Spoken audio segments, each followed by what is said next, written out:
بسم الله الرحمن الرحيم xaruntan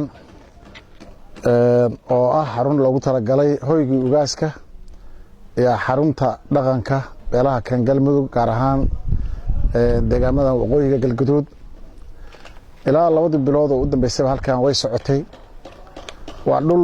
balcis adigu gaarahayo boqol dhinacyada oo dhan ah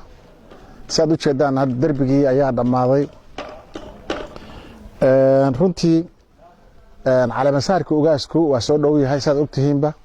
ilaa bisha soo socota bartamaheeda ilaa aqalkeeda weeye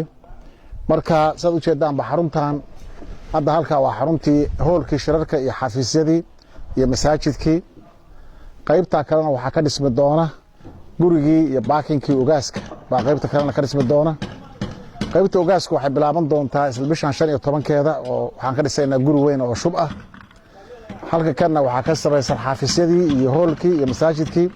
waxaan jecel lahay ka hor waqtiga la ilaamiyay shirka inuu muxuu ahaa dhammaado oo aan jecelahay macal qalabkiisa u dhamaystiran hadaa la idmo hoolkan dad kun ka badan buu qaadaya kun in ka badan haddii loo baahdana waad arkaysaan bannaankii oo dhan saacadaha qaarkood oo 3 kun 4 kun oo qof meel qaada weeye muxuu ahaa garoonkan weyn oo hoolku ku dhex yaalo oo hadduu dadku kun ka bato la marti qaadayo marka waxaan filaynaa martida la marti qaadayo dhammaantood iyo dadka kale oo ka soo qayb galaya intaba inuu qaadi doono hoolka kan waxaan codsanaynaa dadka maalgelinta tan meesha tan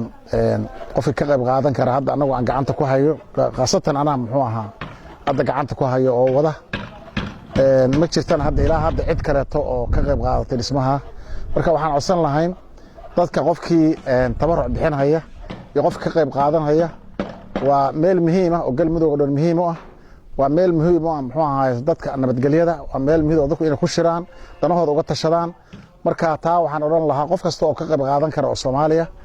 waa ku soo dhaweyneynaa inuu qayb wax ka qaato waxaan kale oran lahaa waxa weeye magaalada tan ama area-deeda waxa ragaadiyo colaado iyo shida badan baa runtii ragaadiyay waxa ugu weyn aan xaruntan ugu targalanay waxay ahaayeen xarun nabadeed ama xarun muxuu ahaayay biis ah oo lagu talagalo dadku inay ku kulmaan oo wax la wixii colaadaha iyo dhibaatadii saa darteed waxaan leenahay dadka kaleeto oo arintaan oo qososoo dhan in ay ka qayb qaataan oo ay isku dayaan meeshan iyo meel kale ka badanba